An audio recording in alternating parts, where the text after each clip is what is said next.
So, welcome to Just the Math with Professor Torres. Ah, making false accusations. Do they have to be correct? If you just keep saying them over and over, you sow the seed of doubt. So, why do I bring this up today? Well, let's take a look at some other clips I'd like to play for you. I was watching PBS last night, one of my main sources of news, one source of news that I've always felt was fairly accurate. But then I heard this.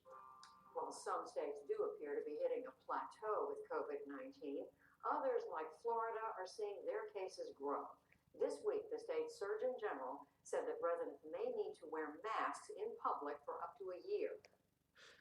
So I repeat, our cases in Florida continue to grow. Now, if that's an accurate statement, we should have concern. But what if the statement's inaccurate? What if the statement is exactly the opposite of accurate?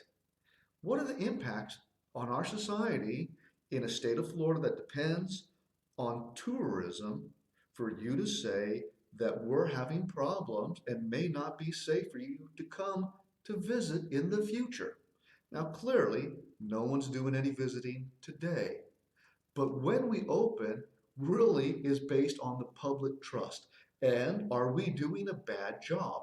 Well, again, we just heard on PBS April 15th, 2020, with the link below, so you can view the whole episode yourself, that the cases in Florida are growing. So let's go look at the math. Here's Florida for the last 30 days. Now, we peaked out on April 3rd. Today is the 16th. That was 13 days ago. She was reporting yesterday on the 15th. Now, this information would not have been published on the 15th because there's always a delay of one day on this chart. You can go and look at it right now and you will see whatever information you see available for the last day. The 15th is not available until after the close of the day. So this would have been the latest information that PBS had was 611 new cases on the 14th. A lot. And even today, we're looking back at yesterday, 941 cases. A lot. But is that an increase? Are we going up? So let's look at the math. 1,300 versus 941. 1,200, 1,200, 1,100, 1,100, 1,100, 1,100, 1,100, and then we start to drop down, 800, 1,000. Again, we're not going up. Our cases are not increasing. This is a completely opposite of the actual facts and truth. So if this information is not true and is not factually correct, then what is this information? And that is the question I'm asking you. What is this information that we're seeing here? Well, maybe because other states are doing so much better. And again, Florida is the state with the third largest population in this country, with the number one population of retired people. So the closest state we have to compare to Florida is California. And what happened yesterday? 1,320 new cases. Let's look at their trend over time. So here we go. It looked like they had peaked out around the 3rd of April, just like Florida, and their cases were going down, just like Florida, except in the last 3 days, we're showing an increase. Hopefully this is temporarily, because even as the COVID goes down, there might be some bumps up and down. Let's hope this is just a bump for California, because I do not want to misrepresent what's happening in California. However, that being said, California, Florida, California, Florida. If you want me to put Florida so it looks a little bit more like California size, oops, here we go. Florida, California, Florida, California. I think I'm making my point. California is struggling to stop the curve. Florida's also stopping the curve actually very effectively.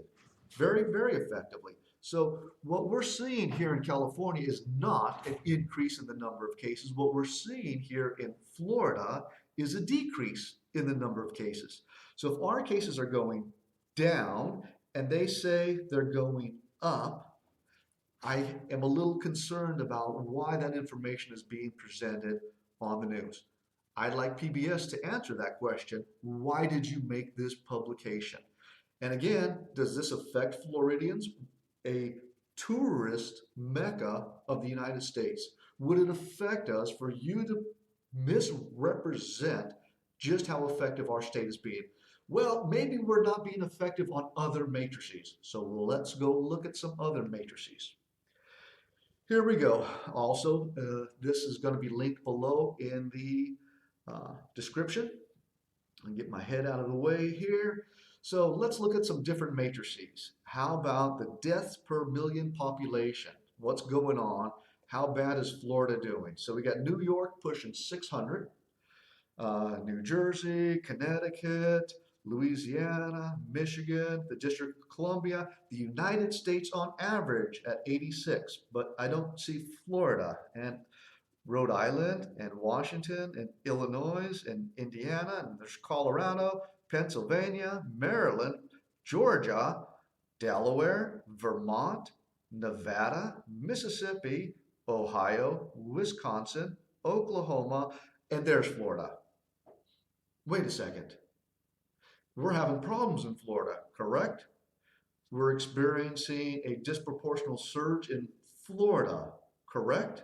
And yet, 30 deaths per million in the number 2 most populous state in the United States with the oldest population, which means our risk factors are very, very bad when you have a very large state with the most retired people in any state in the Union.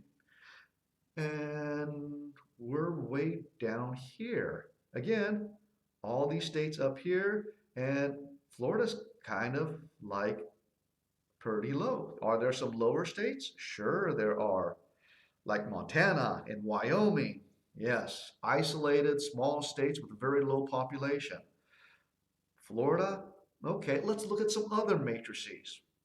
So deaths per million population. How about new cases? Again, remember Florida's number 3 population in the Union.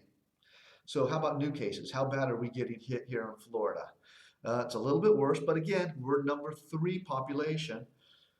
New York had 11,000 new cases. New York is a smaller state than Florida, but yesterday, that's actually today, let's look at yesterday, because today is still happening.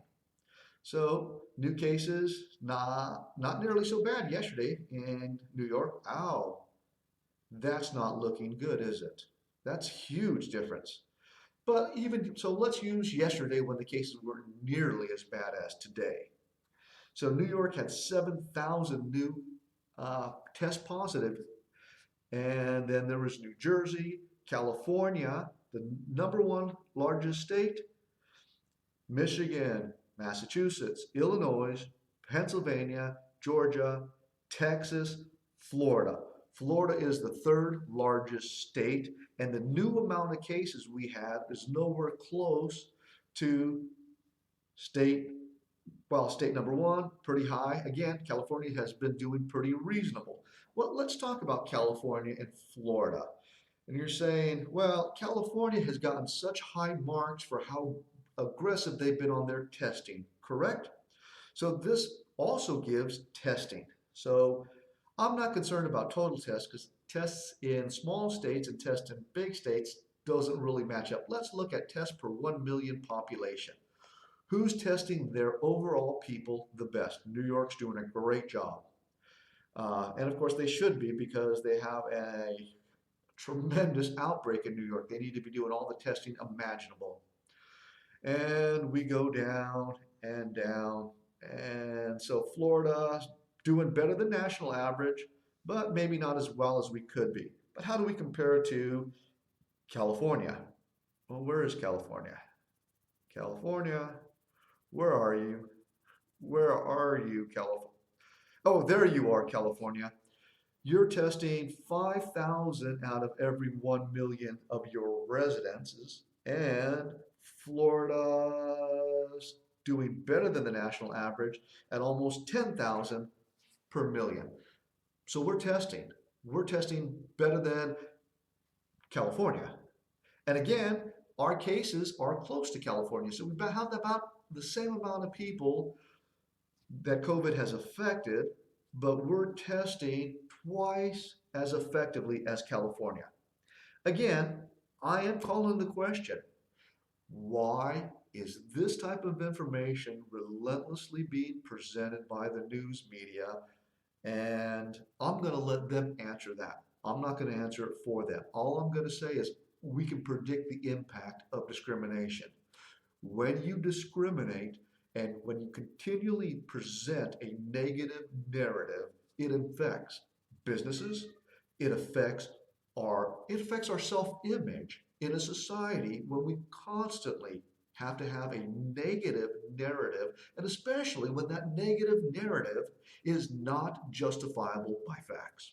Again, I'm going to leave you with just the math, and I'm also going to sign out today with one of my favorite Florida man, and basically what I think about the situation.